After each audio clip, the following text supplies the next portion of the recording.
Trade మార్కుగా OU arts college building త్వరలో గుర్తింపు దక్కే అవకాశం. దేశంలోనే మూడోదిగా రికార్డు. మొదటి రెండో స్థానాల్లో Taj Mahal, Bombay stock exchange. Trade మార్కుగా ఓయూ ఆర్ట్స్ కాలేజ్ బిల్డింగ్. ఇప్పటికే దీనికి సంబంధించి అన్ని టెస్టులు అయిపోయినాయి. ఎవరు కనుక అబ్జెక్షన్ చెప్పకపోతే ట్రేడ్ మార్కుగా ఈ నెలాఖరు లోపల ఆర్ట్స్ కాలేజ్ పేరు, 100 ఏళ్ల చరిత్ర కలిగినటువంటి ఆర్ట్స్ కాలేజ్ పేరు ట్రేడ్ మార్కుగా ఈ బిల్డింగ్ నిలవబోతూ ఉన్నది. తాజ్మహల్, అదేవిధంగా బాంబే స్టాక్ ఎక్స్చేంజ్ ఉన్నాయి. మూడవదిగా ఉస్మానియా యూనివర్సిటీ.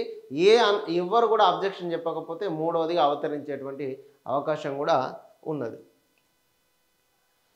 నారాయణ కాలేజ్ విద్యార్థి సూసైడ్. బాత్రూంలో ఉరేసుకొని ఆత్మహత్య, యాజమాన్యం వేధింపులే కారణం అంటూ పొట్టు కొట్టారు నిన్న ఆ ప్రిన్సిపాల్ గారిని. ఉరికిచ్చి కొట్టారు. మళ్ళా రోడ్డెక్కిన రైతులు.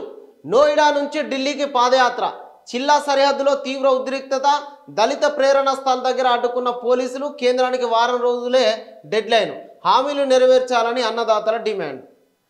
బీజేపీ ప్రభుత్వంలో రైతులు రోడ్డెక్కనటువంటి రోజున్నదా? రైతులు దేశ సరిహద్దు లోపల రైతులను ఆపిర్రు. ఆ నోయిడా లోపల భూములు కోల్పోయినటువంటి వాళ్లకు నష్టపరిహారం 4 రెట్లు ఇవ్వాలని, పండించిన పంటకు మద్దతు ధర చట్టం చేయాలని, రైతు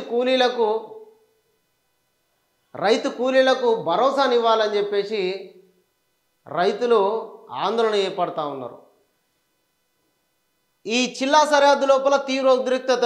మొత్తం యూపీ నుంచి వస్తున్నటువంటి రైతులు ఢిల్లీ సరిహద్దు లోపలనే ఆపేసిర్రు.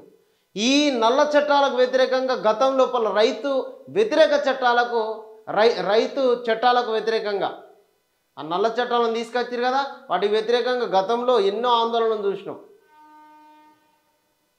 కేంద్రానికి వారం రోజులు డెడ్లైన్ ఇచ్చిర్రు. అన్నదాతల హామీ నెరవేర్చాలని చెప్పేసి కూడా వాళ్ళు ఒక డెడ్లైన్ అయితే ఇచ్చినటువంటి పరిస్థితి అయితే చూడవచ్చు.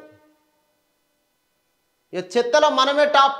దేశంలో నిర్వహణ దారుణం. ప్రతిరోజు పేరుకపోతున్న ఎంత 1,70,300 టన్నులు. కఠిన చర్యలు తీసుకోకపోతే ఇది ప్రమాదమే.